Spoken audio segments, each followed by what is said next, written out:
3등은 괜찮지만 3류는 안 된다 하는 그런 말이 있습니다.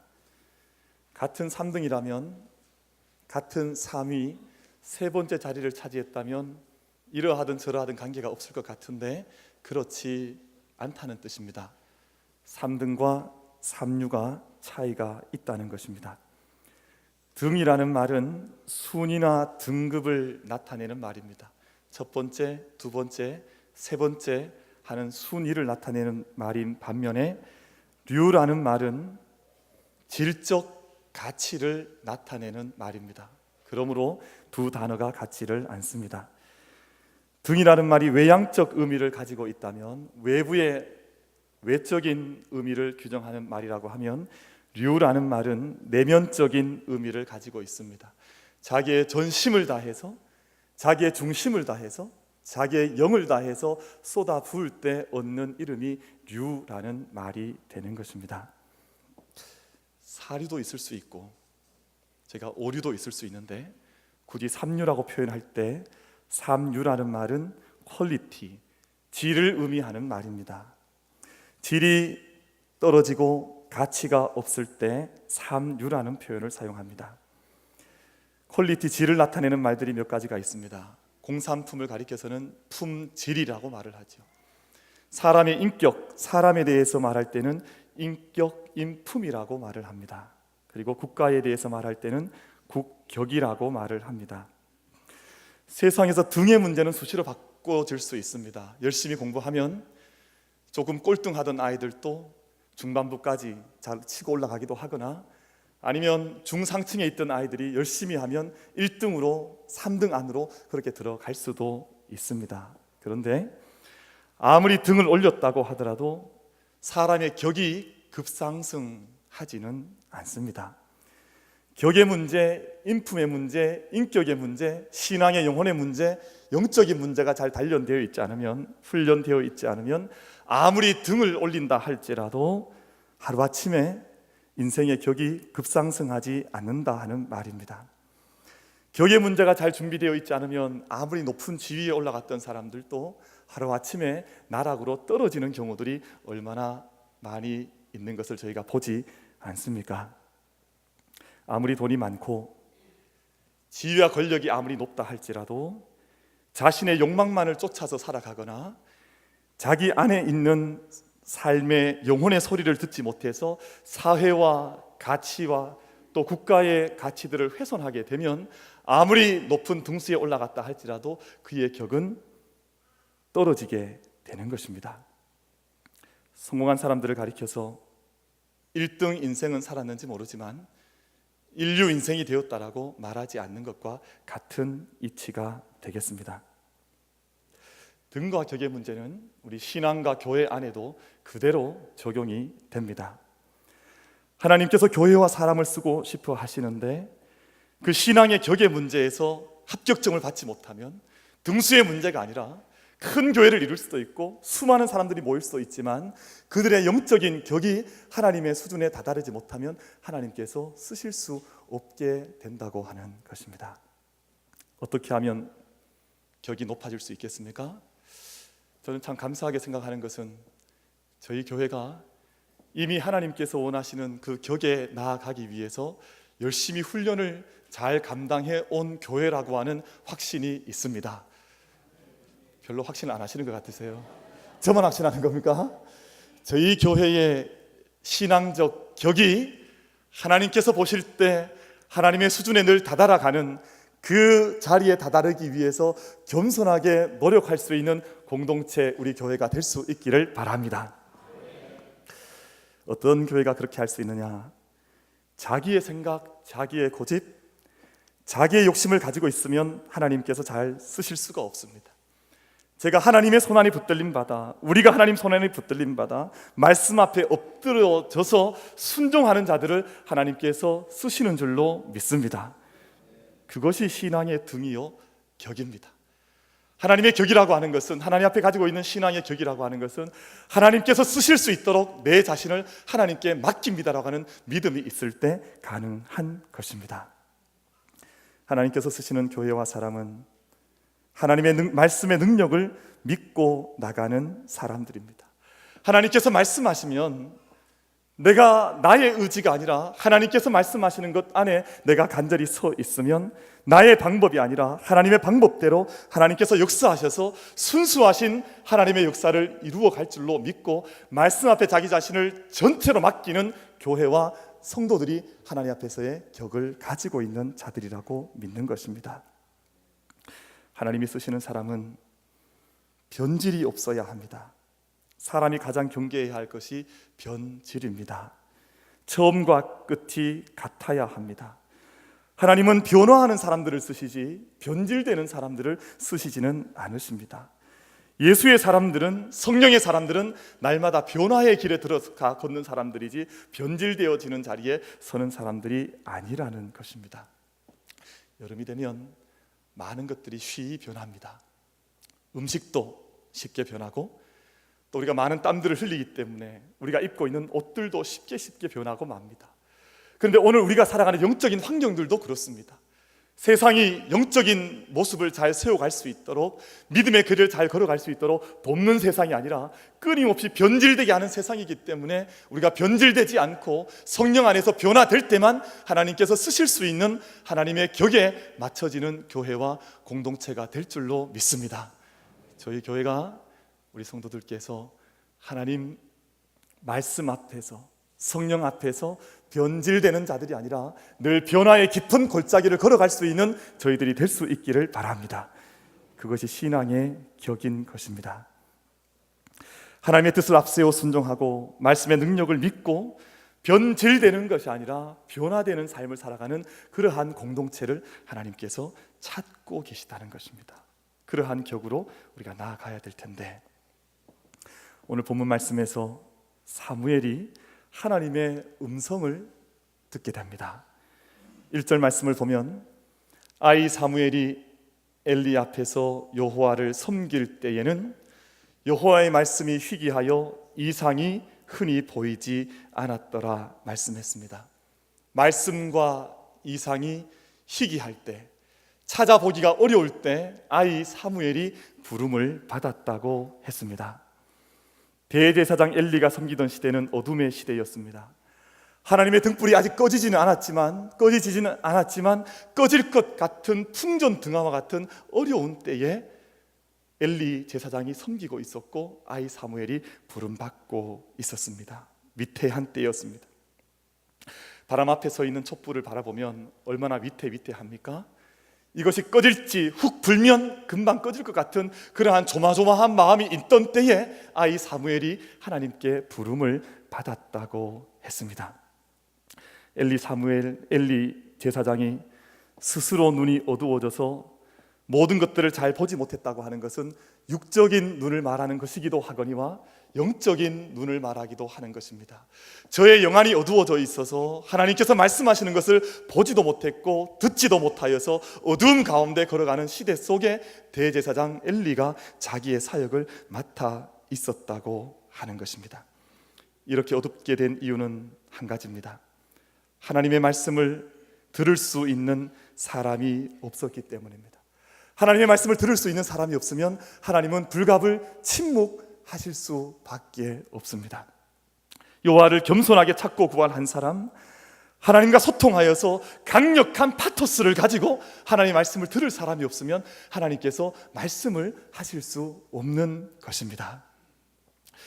여러분, 레위지파 제사장들은 하나님 앞에서 특별한 약속을 얻었던 사람들이었습니다. 레위 사람들과 제사장들은 이스라엘 백성들이 가나안 땅으로 진군해 들어갈 때 그 가나안 땅 안에서 자기의 분깃을 얻지는 못했습니다.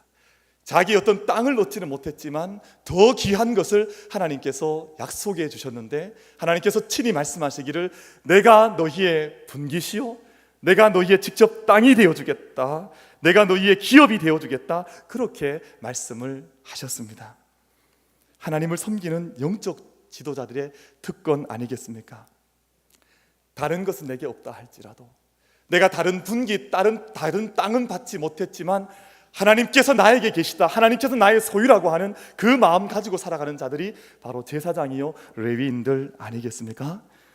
그런데 그런 제사장들이 자기의 욕망을 쫓아서 살아가기 시작할 때 그 제사장들은 스스로 삼류 제사장이 되었습니다.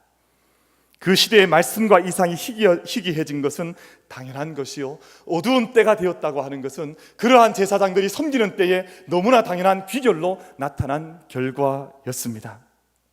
한 시대는 그 시대를 섬기는 영적 지도자들의 수준 그 이상을 넘어갈 수가 없습니다. 제가 어릴 때 제가 자라났던 교회에서 위정자들을 위해서 기도하라는 말을 귀에 딱지가 않도록 얼마나 많이 들었는지 모릅니다. 제가 초등학교 때 위정자라는 말이 무슨 말인지는 몰랐습니다. 그래서 위정자를 위해서 기도하라고 했는데 어느 집에 거하시는 권사님 이름인가, 위정자 권사님이 계신가, 제가 그런 생각을 했습니다. 제가 이분이 누군지를 몰랐어요. 근데 교회에서 날마다 위정자를 위해서 기도하라고 하니까 알지도 못한 채 위정자를 도와주시옵소서, 위정자를 도와주시옵소서 그렇게 기도했었습니다. 나중에 그 이름이 사람 이름이 아니라는 것을 나중에 깨달아 알았습니다. 정치 지도자들을 의미하는 것이라는 것을 나중에 알고 제가 저의 무지를 얼마나 한탄했는지 모릅니다. 그렇게 기도를 하라고 권면받을 때마다 왜 위정자들을 위해서 기도하라고 하는지, 왜 교회 지도자들을 위해서 기도하라고 하는지 그때는 몰랐지만 이후에 깨달아 알게 됐습니다. 모든 공동체, 모든 나라는 그 나라의 수준과 격은 그 지도자들을 넘어서도 나아갈 수 없기 때문에 그들을 위해서 너희가 기도하라고 그렇게 끊임없이 교회는 선포해 왔고, 교회 공동체는 이 땅의 지도자들을 위해서 날마다 붙들고 기도하는 공동체로 이 땅에 자리해 왔던 것입니다. 그러므로 우리 교회도 함께 끼어 기도할 수 있는 교회가 될 수 있기를 바랍니다. 우리의 영적 수준과 영적인 자리는 지도자 그 이상을 나아갈 수가 없습니다. 그러므로 그 자리에 서 있다고 하는 마음을 가질 때마다 두렵고 떨림이 지도자들에게는 물밀듯 다가오게 되는 것입니다. 많이 선생되지 말라고 했는데, 많이 지도자 되지 말라고 했는데 하나님께서 부르셔서 그 자리에 세워주셨다면 그 두렵고 떨리는 마음을 붙들고 스스로 기도해야 되겠거니와 그 지도자를 위해서 기도하는 것이 이 땅 가운데 살아가는 백성들의 사명이요, 또한 이 땅 가운데 교회 안에 함께 모인 성도들의 사명인 줄로 믿습니다. 우리가 함께 기도하여서 지도자들을 기도 가운데 깨워 일으켜 세워서 정말 그 사명을 잘 감당할 수 있도록, 그 직분 앞에 영적으로 설 수 있도록, 자기의 온몸과 마음으로 설 수 있도록 기도하는 영적인 공동체가 우리 만민 공동체가 될 수 있게 되기를 간절히 바랍니다. 지금 우리 시대는 하나님을 목말라 하는 이스라엘의 영적 맥박이 완전히 멈추어져 있는 때가 아니라는 것입니다. 지금도 아직은 위태한 가운데 있지만 우리의 영적인 눈을 바라보면 위태한 불빛이긴 하지만 그 불을 켜려고 간절한 마음으로 하나님께 구하는 이들이 많이 살아있는 시대라고 하는 것입니다. 이럴 때 우리 모두가 힘껏 말씀을 사모하고 우리가 힘껏 말씀을 구하면서 하나님 앞에 말씀의 자리에 나아가기를 주저하지 않는 공동체여 교회가 될 수 있게 되기를 바랍니다. 하나님께서 깊은 밤에 사무엘을 부르셨습니다. 왜 낮에도 부르실 수 있고 24시간 안에 어느 때에도 부르실 수 있을 텐데 왜 한밤중에 모든 이들이 잠들어 있는 그 시간에 하나님께서 사무엘을 부르셨겠습니까? 이유가 있습니다. 아무리 깊은 잠을 잘 때라도 하나님께서 부르시면 일어날 수 있는 어린아이가 사무엘이었기 때문에 그렇습니다. 예수님은 어느 때라도 우리가 부르면 깨어 일어나셔서 우리에게 다가와 주시는 분입니다.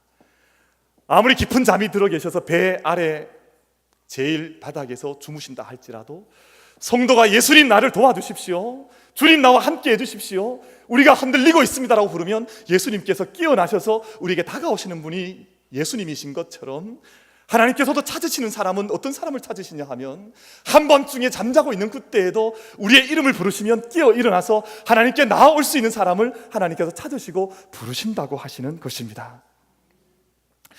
제가 아이들, 청소년들, 어린 아이들 데리고 청년들 데리고 수련회를 많이 해봤습니다.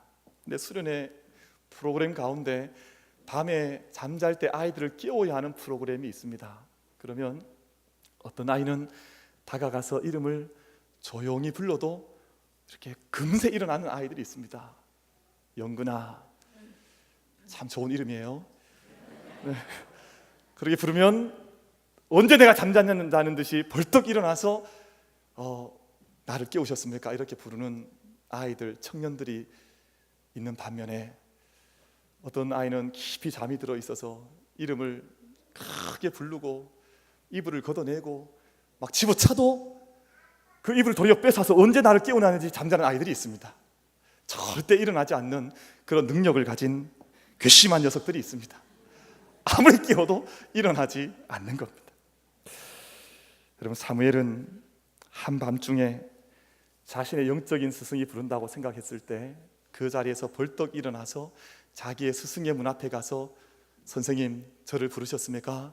그렇게 묻는 아이였습니다.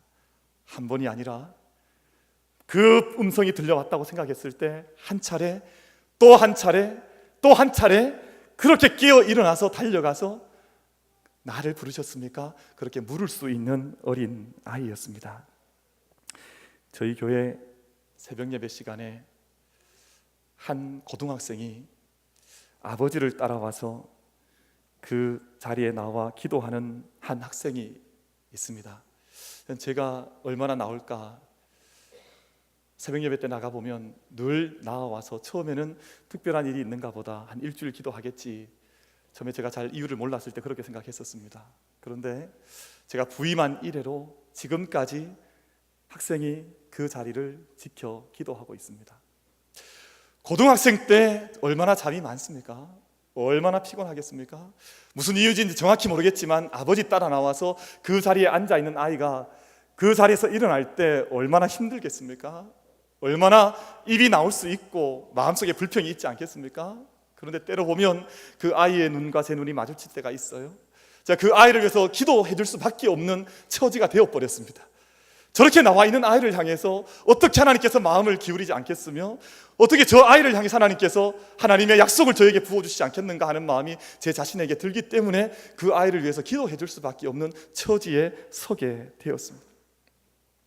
여러분, 하나님께서 깊은 밤에 깨우실 때가 있습니다.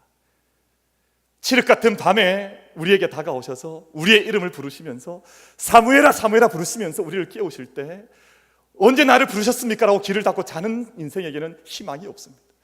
그러나 하나님의 음성이 내게 들려올 때 나를 부르셨습니까? 라고 응답하면서 일어나는 영혼에게는 하나님의 약속과 하나님의 축복과 하나님의 은혜의 길이 저들에게는 열려지는 줄로 믿습니다. 우리 재단에게, 우리 성도들에게 그러한 길이 열려질 수 있기를 간절히 바랍니다. 7절 말씀에 의하면 사무엘은 아직 여호와를 알지 못하고 여호와의 말씀도 아직 그에게 나타나지 않은 때였다라고 말씀했습니다. 그래서 사무엘을 거듭 불렀지만 사무엘은 아직 경험이 없는지라 그 부름이 제사장 엘리의 부름인 줄로 알고 엘리를 찾아갔습니다. 그런데 사무엘은 3번을 부르면 3번을 다 응답했습니다.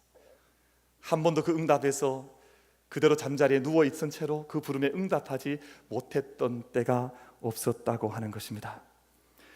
이 부름이 계속 반복되었을 때 제사장 엘리가 아무리 영적인 감흥력이 떨어진 엘리였었지만 그 옛날 하나님 앞에 부름받았던 종이었었기에 자신의 영적인 회상을 통해서 이것은 하나님께서 사무엘을 부르고 계신다고 하는 사실을 깨달아 알고 그 사실을 사무엘에게 말해주게 되었습니다.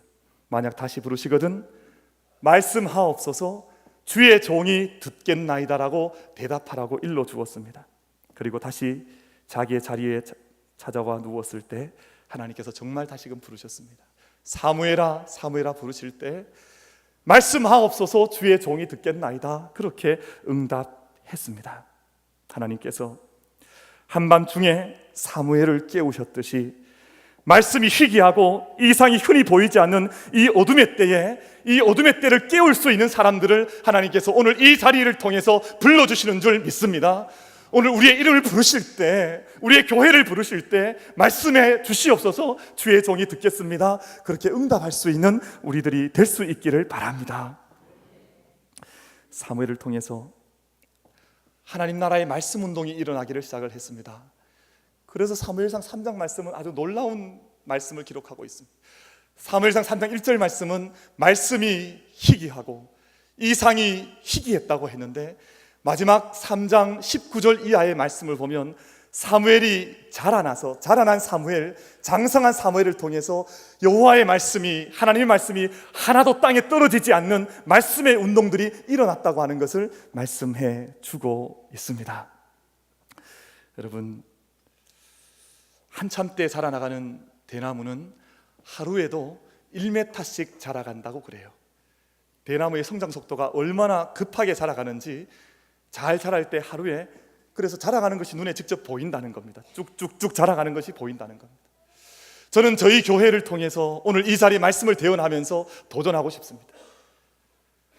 우리가 말씀을 받고 주님의 음성을 듣고 우리의 이름을 부를 때 그 앞에 응답하여서 우리의 신앙의 정도가 자라가고 있는지, 우리의 영적 수준 자체가 격이 바뀌어지고 있는지, 주님 앞에서 우리의 믿음의 모습이 바뀌어지고 있는지 오늘 성령의 음성을 함께 듣고 우리의 자람을 하나님께 의탁하여서, 하나님 우리를 성장시켜 주시옵소서, 우리를 영적인 장성함 있게 하여 주시옵소서, 우리를 깨우셔서 이 시대에 영적인 장성함, 말씀이 희미해지고 이 땅 가운데 이상이 잘 볼 수 없는 이때에 말씀의 장성함, 영적인 성숙함을 이루어갈 수 있는 교회로 우리를 사용하여 주시옵소서. 그렇게 영적인 열망을 드러낼 수 있는 우리 교회가 될 수 있기를 바랍니다. 우리가 예배하는 것은 그저 예배하는 것이 아닙니다. 말씀 앞에 나오는 것은 그저 나오는 것이 아닙니다. 내 안에 영적인 장성함의 성장이 어린 사무엘과 같은 마음으로 우리 가운데 다가오면 그 안에 응답하는 마음으로 나아가서 그 앞에서 마치 대나무가 하루만 해도 1m씩 자라가는 것처럼 영적인 장성함이 저들 가운데 이루어질 수 있게 되기를 바랍니다. 마지막으로 말씀 나누고자 하는 것은 우리가 하나님의 말씀에 대한 욕심을 저희가 낼 수 있기를 바랍니다. 세상의 욕심은 다양하게 자리하고 있습니다. 그런데 이 욕심은 양을 말하는 것이 아닙니다. 저는 많은 성도님들 교제해 오면서 그런 분들 만나봤습니다. 차에 얼마나 많은 말씀 테이프를 가지고 다니시는지, 차에 타보면 이 앞에 수납관에도 말씀 테이프, 또 옆에도 말씀 테이프를 막 쌓아놓고 늘 말씀 속에 묻혀 계시는 그러한 분들을 많이 만나봤습니다. 근데 그런 분들 차를 같이 타고 가다가 제가 깜짝 놀란 적이 있습니다. 옆에 있는 차가 조금 위험하게 운전하니까 갑자기 화를 확 내시더니 옆에 차로 차를 막 붙이는 거예요. 한번 붙어보자. 이게 무슨 일입니까? 아무리 말씀의 홍수 속에 살아있어도 그 영혼 속에 영혼의 격이 형성되어 있지 않으면, 그 말씀이 체화되어 있지 않으면 언제라도 말씀과는 동떨어진 삶을 살아갈 수 있다고 하는 것을 말씀하는 것입니다. 제가 때로는 오랜 시간 말씀 앞에 깊이 들어가야 할 때가 있습니다. 때로는 저희가 기도 안에 깊이 들어가서 마치 배추를 오랜 시간 동안 소금물 속에 담궈 놓아서 그의 모든 힘을 다 빼어버리는 것처럼 말씀 앞에 깊이 잠겨져서 기도 가운데 깊이 침잠되어져서 우리 안에 있는 소욕, 육체의 부르심, 육체의 소욕, 모든 것들, 죄의 흔적들을 깨끗이 죽여내야 할 때가 반드시 있습니다. 오랜 시간 동안 그렇게 들어가야 할 때가 있습니다. 반면에 한 말씀만 하여 주시옵소서, 영광 가득한 주님의 한 말씀을 내게 허락해 주셔서 오늘 제가 그 말씀 앞에 응답할 수 있는 자가 되게 하여 주시옵소서 하고 사무엘과 같이 하나님께 부르짖으면서 한 말씀을 구해야 할 때도 있다는 말씀입니다. 영감을 히브리어로 루아흐라 그럽니다. 하나님의 생명, 하나님의 영, 호흡, 생명이라는 뜻입니다. 영감이 충만한 자는, 하나님의 생명에 붙들린 자는, 하나님의 생명에 충만한 자는 그 순간순간 하나님께서 주시는 말씀을 붙들고 받을 수 있게 된다는 겁니다. 우리에게 영적인 욕심이 있을 수 있게 되기를 바랍니다. 하나님, 제게 한 말씀만 허락해 주시옵소서. 하나님, 제가 오늘 살아갈 수 있는 오늘 하루의 양식이 되는 말씀을 허락해 주시옵소서. 여러분 무엇에 대한 욕심이 많으십니까? 어떤 분들은 옷에 대한 욕심이 많기도 하고, 어떤 분들은 음식에 대한 욕심이 많기도 하고, 어떤 분들은 가구에 대한 욕심이 많기도 합니다. 성경 가운데 가장 큰 욕심을 드러냈던 사람이 엘리사입니다. 스승 엘리야가 얼마나 위대한 사람이었습니까? 근데 엘리야가 승천하게 될 때 승천을 앞두고 있는 엘리야를 향해서 요구했던 것이 있습니다. 제게 스승님의 영감에 갑절을 더하여 주시옵소서. 이 말을 당시에 엘리야를 알았던 사람들이 이 말을 들었을 때는 이게 얼마나 가당치 않은 이야기인가를 누구라도 실소 가운데 아마 비웃었을지도 모릅니다. 엘리야 선지의 영감이 얼마나 뛰어난데 저의 갑절을 달라고 하는가? 그런데 그렇게 영감에 대한 욕심을 냈더니, 영성에 대한 욕심을 냈더니, 루아흐에 대한 욕심을 냈더니 하나님께서 그에게 갑절의 영감을 더하여 주셨습니다. 그래서 엘리야 선지자가 벗어놓았던 떨어졌던 옷을 가지고 요단강을 쳤더니 요단강이 갈라지게 되었습니다. 첫 번째 이적이었습니다. 하나님의 영광에 충만한 자들은 어떤 장애물도, 어떤 세상의 난관들도 이겨나갈 수 있다고 하는 영적인 능력을 보여주는 기사가 아니겠습니까? 또 두 번째는 여리고 성 안에 있던 모든 물들이 다 죽어져 있을 때, 모든 우물의 근원이 말라져 있을 때 그곳을 엘리사 선지자가 찾아가서 그 물을 고치는 기적을 베풀었습니다. 아무리 생명이 죽어간다, 아무리 많이 전도가 되지 않는다, 아무리 많이 우리들 주위에 복음에 동조하는 자들이 없다가 할지라도 성령의 영감에 접촉된 자들은 능력을 발휘할 수 있다고 하는 것을 말씀하는 것입니다. 오늘 예배 드리는 이 자리에 저희 모두에게 거룩한 열망, 거룩한 욕심, 성령의 충만함에 대한 거룩한 추구가 우리 모두에게 있게 되기를 간절히 바랍니다. 다른 것들은 너무너무 욕심 많이 내면서 기도의 욕심을 내지 않으시면 안 됩니다. 다른 것에 대한 욕심은 많이 가지면서 하나님의 예배의 자리에 나오는 것에 대한 열망이 식어지면 안 되는 것입니다. 말씀하옵소서. 주의 종이 듣겠나이다. 이 고백을 저희가 이날 다 함께 영혼의 중심에 품을 수 있게 되기를 바랍니다. 여러분, 제가 질문을 하나 드리겠습니다. 사랑장이 어디입니까? 성경 가운데에서 고린도전서 13장입니다. 우리 어릴 때부터 이 찬송 무지막지하게 부르지 않으셨습니까? 우리가 찬송가 경연대회만 있으면 사랑은 언제나 오래 참고 사랑은 언제나 온유하며 로 시작되는 찬양을 참 많이 불렀습니다.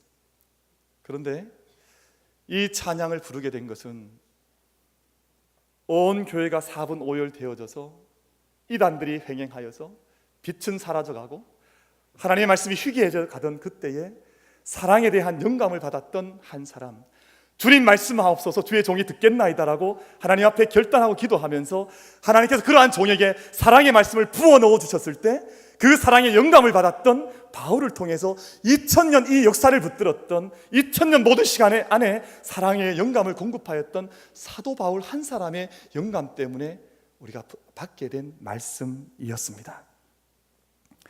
하나님의 말씀은 살아있고 활력이 있어 좌우에 날선 어떤 검보다도 예리하여 혼과 영과 및 관절과 골수를 찔러 쪼개기까지 하며 마음의 생각과 뜻을 판단하신다고 했습니다. 말씀이 우리에게 부딪혀오면, 말씀이 우리 각자의 심령 가운데 부딪혀오면 우리의 삶 전체를 새롭게 하시는 하나님의 도우심 가운데 자리 잡게 된다고 하는 뜻입니다. 말씀은 사람을 거듭나게 하고 새 사람 되게 하는 운동력을 가지고 있습니다.